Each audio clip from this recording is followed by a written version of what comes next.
And it's the alchemy of the weed cookery, this idea that you're messing around somewhere between science and art and magic, that it's really exciting and really compelling to me. The end of 2015, I heard the number 344. That was the most homicides in Baltimore City for the city's history. Hearing that was pretty disturbing to me. I knew I wanted to do something about it, but I wasn't quite sure what. Traditionally, in many cultures, there's been this idea of extended families living together.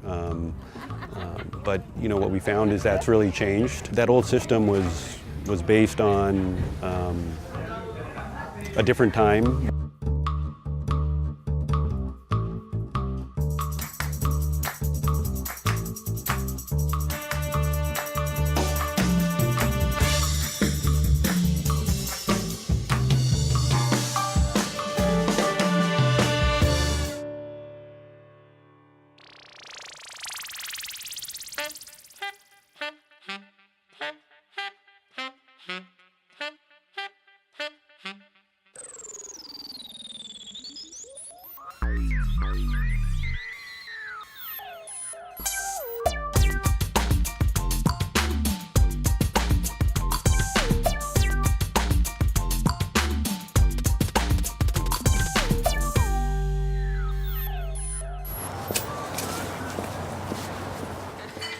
Walk right through here. Oh, it's still closed?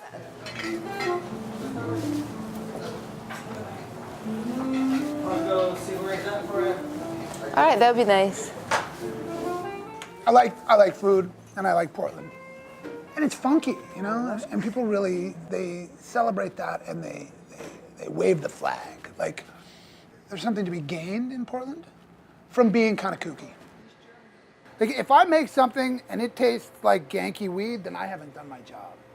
And it's the alchemy of the weed cookery, this idea that you're messing around somewhere between science and art and magic, that it's really exciting and really compelling to me. I always cook from the flower up. I think that as a chef and as a person who likes weed quite a bit, that's the way that I show my respect. So this right here is some foie gras. It's a mousse that has exactly 1/2 milligram of THC to 1 milligram, or 1 gram, of the foie gras. And I don't have a lot of places in my life where I'm particularly moderate or careful. And it actually is a little bit strange to me how seriously I take this. A lot of the stuff that happens when you eat cannabis has to do with your mindset at the time. And if you're kind of freaked out, if you're worried that it's going to be scary, then it is. And so I think if I can tell people exactly what I'm going to give them, how I'm going to do it, then it allows them to settle down a little bit and actually enjoy. 2 ounces, 4 cups.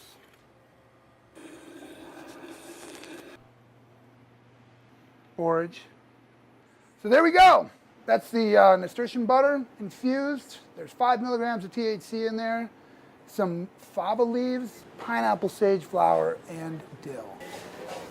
Portland is getting to be a bigger city, but it remains, I think, in the national eye, an idiosyncratic city where people that have strange beliefs or kind of hippie proclivities can feel okay.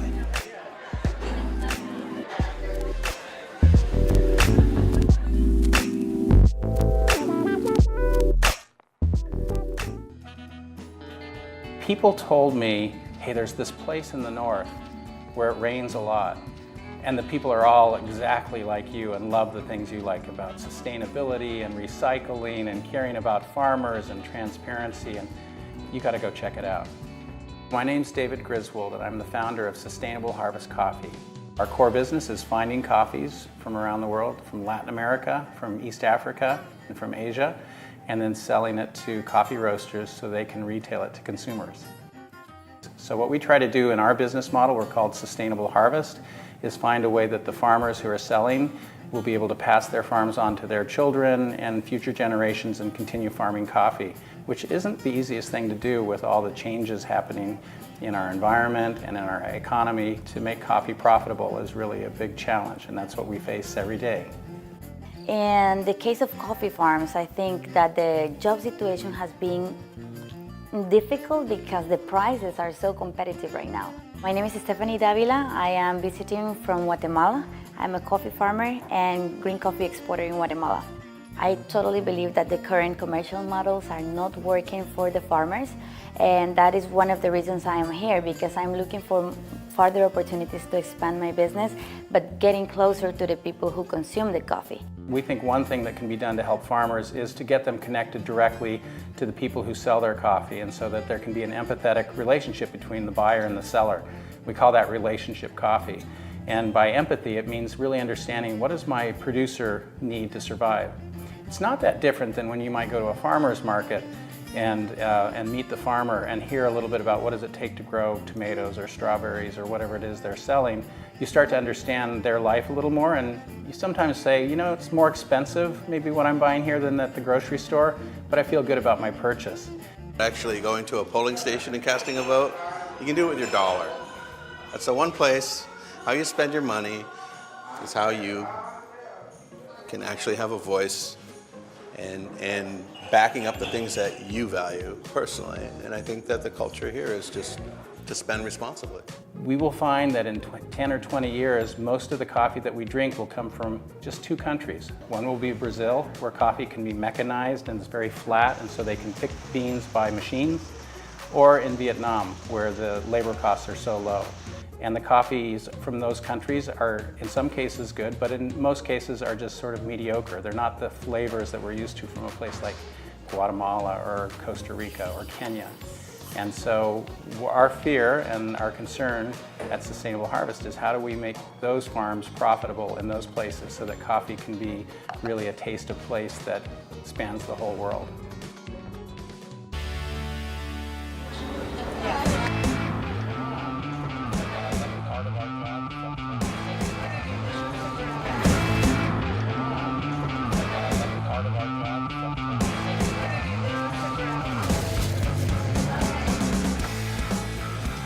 We have broken the mold of the traditional donut shop, which sort of was our intent, but we didn't realize that it would literally spread throughout the industry. We just saw, typical donut shop. Well, why not make it a little crazy? Make it, and in our minds back then, make it a little Portland in our eyes. We thought Portland's, keep Portland weird, make it a crazy stuff, and we enjoyed that. We wanted to experiment with that. And so that was kind of the idea, just like, let's try some crazy stuff. And what looks good for the camera? What tastes good? And I, not being a baker, I didn't have any limits. I didn't have any, well, you can't do that, you can't do that. I can do whatever I wanted. It was my place, and that was one of the reasons my business partner, Trace, and I opened a place. It's because we wanted to do what we wanted. We were tired of working for other people and doing what they wanted. So, hey, let's do something and let's do it crazy and make it fun. And a lot of that idea is the idea of, all right, we're gonna own a business. We're gonna try and be legitimate business people, therefore we're going to have to work. And even though now it's real business, we have several locations, we have employees, we have HR, we have all those kind of things, we've still tried to maintain sort of a circus atmosphere. How many different donuts do you make? Overall, we could probably have 100 varieties. Maybe not 100 varieties in the case at all times, but we try to have a good 60 to 70 varieties on hand at all times. A treat every now and then is nice. You deserve a treat every now and then, and that's kind of our thing. It's a respite from the storm.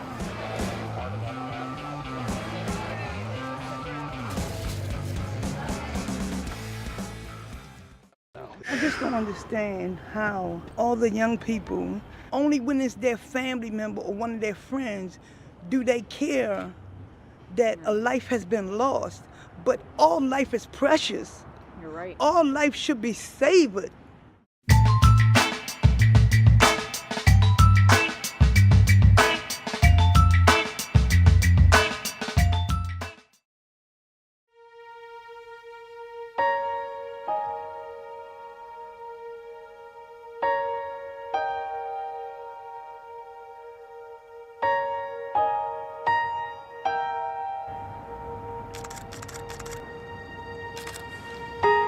For decades now, Baltimore has been faced with the incredible issue of gun violence and homicides that are just climbing almost every year.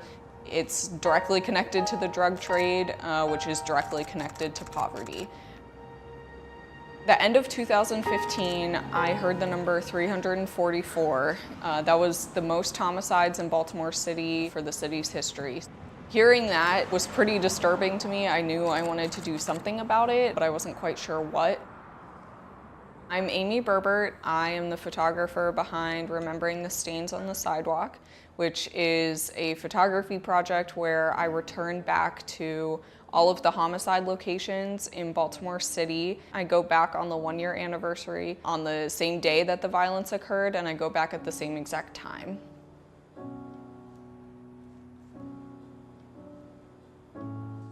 Sit. Okay. I definitely don't look like I belong in those neighborhoods. Being a white female, I look like I'm either a cop, a social worker, or someone buying drugs. People have demanded my camera because they thought that I was photographing a drug deal that they were involved in, and then I show them that there's no people in any of my photos. We're gonna be driving across the city to the east side. I definitely get a little more nervous on the east side. People in West Baltimore are willing to come up to me and ask me what I'm doing, and they seem like polite enough. East Baltimore, people just give me weird looks. Well, a year ago tonight, there were 2 homicides in Baltimore that happened at exactly the same time. They believe that there was a targeted victim that was not in the home, but this woman was killed in the process. There were children upstairs when it happened.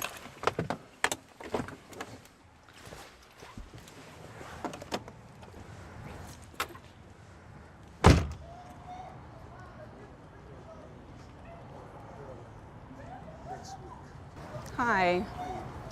Good, how are you? Look at it, beautiful. Yeah. And her name was Tajay. My understanding, she was just in the house, right? Someone broke in and she was not even the target. She wasn't a bad person, innocent. And she had a daughter. She was fun to hang around. We used to go trick-or-treating with her for real. And she was just about her and her daughter for real. Stay to herself. She had a daughter? I mean, she was only 3, but I think she's 4 now. Okay. That's awful. Jesus, have mercy. So I am an artist in the city. I am doing a photography project called Remembering the Stains on the Sidewalk. I go back to all of the homicide locations in Baltimore City on the same day at the same time, and I take a photo where it happened. So I just don't understand how all the young people, only when it's their family member or one of their friends, do they care that a life has been lost. But all life is precious. You're right. All life should be savored. Nobody's life is to be thrown away or disregarded. Yeah. 20 years old, just living life. And she's just a baby. Yep. She's just a baby. She was just beginning her life. I know. And how old was her daughter, you said, big guy? I think her daughter was like 3 or 4. My gracious in life. Lord. Rest in peace. Take that baby right with us. Okay.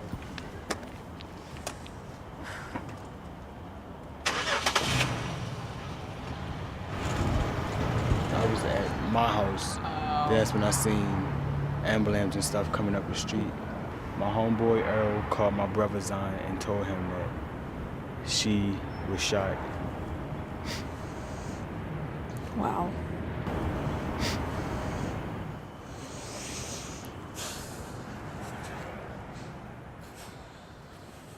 So it was 3614 was the house.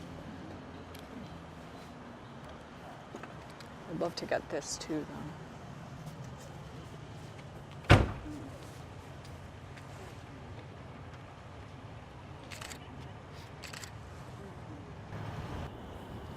Thank you so much.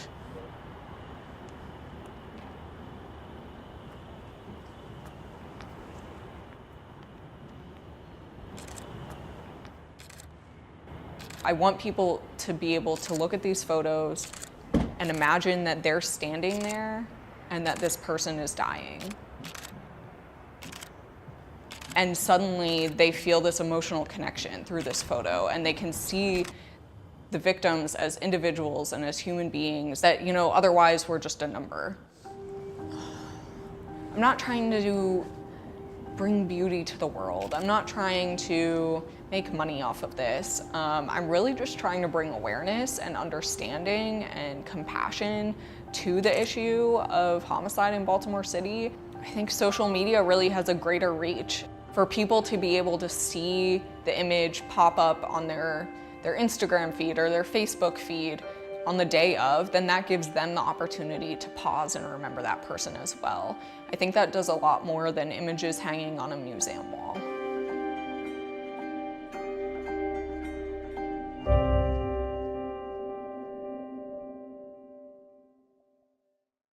Inside every wolf dog is a war.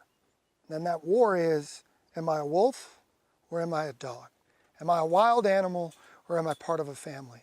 Inside every combat veteran, just like me, there's that struggle like, am I a husband or am I an infantryman?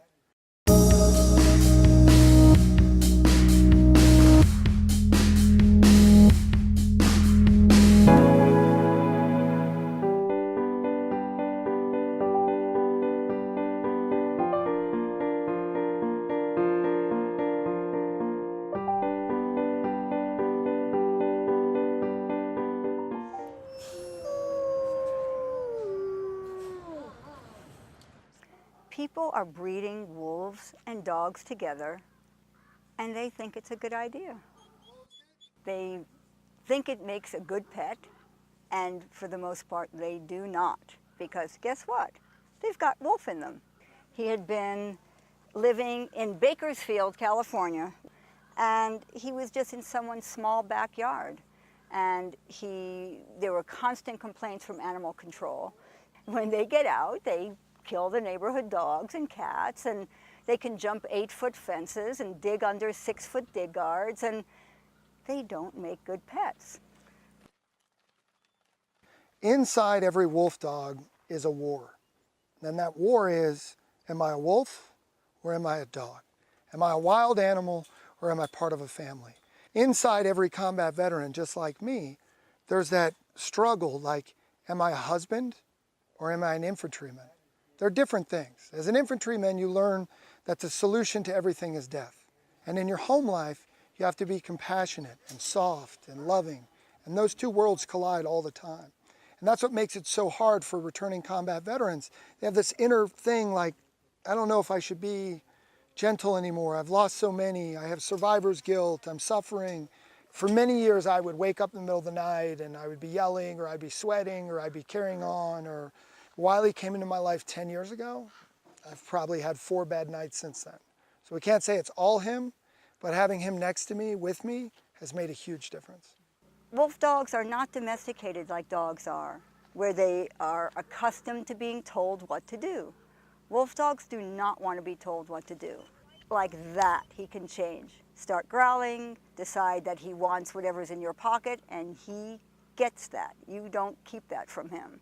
A lot of my PTSD is misunderstood. A lot of things that I go through in life is misunderstood, but yet it's judged, And it's the same thing with them, When it comes down to these wolves to where they can't speak, I like to be the one to speak for them.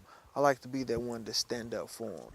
And I think that emotional struggle by the human and by the wolf is something that works very well together in this kind of outdoor setting. And it allows veterans to take an emotional exploration that they don't normally take. That unspoken communication between the wolf dog and the combat veteran is something very special.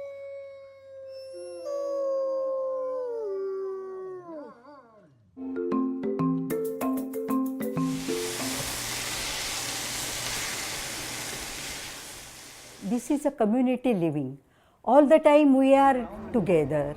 We are taking teas, we are having our food together, we are talking, we are having spiritual classes, we are having yoga, we go for a walk together.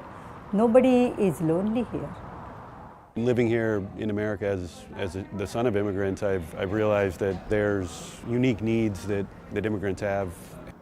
I started this because I was thinking about what I could do for my parents and how they could live. The children are so busy nowadays. So they are all the time working, taking care of their kids. So we don't want to interfere in their lives. So it is better to have independent living. That's what I feel. Traditionally, in many cultures, there's been this idea of extended families living together. But what we found is that's really changed. That old system was based on a different time when women were in the house, really taking care of, in many cultures, their husbands' parents. Obviously, the role of women in society has changed globally.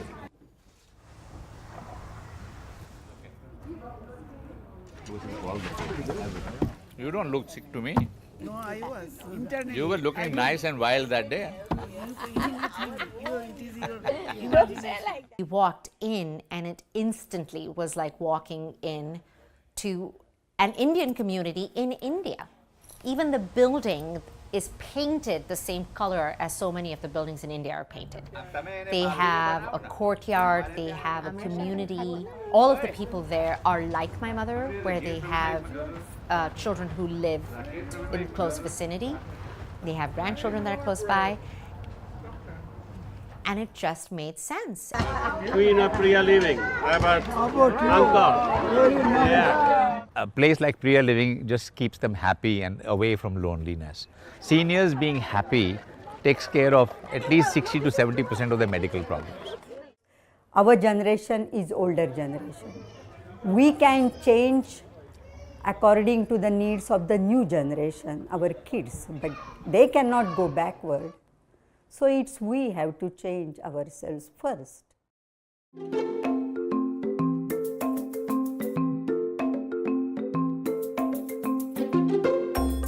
Anybody wants to cuddle me.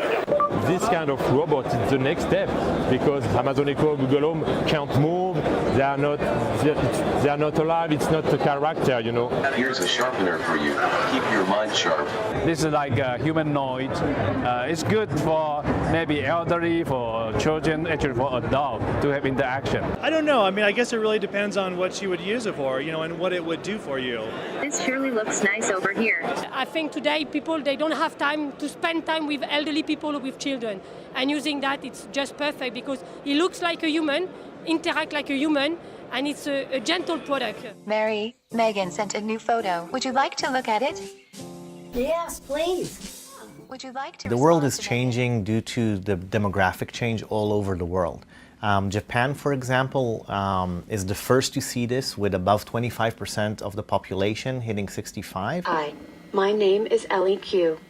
LEQ is the one that initiates most of the interactions. Why did King Kong climb the Empire State Building? Because he couldn't fit in the elevator. And by learning the older adult, learning their needs, learning the environment to help them stay sharp, keep connected, active, and engaged. Hey, honey. Hi, Mom. I'm doing my Tai Chi now. Yeah, I can see. Okay, Mom. Just checking in. You take care. I'm fine, sweetie. Chat later.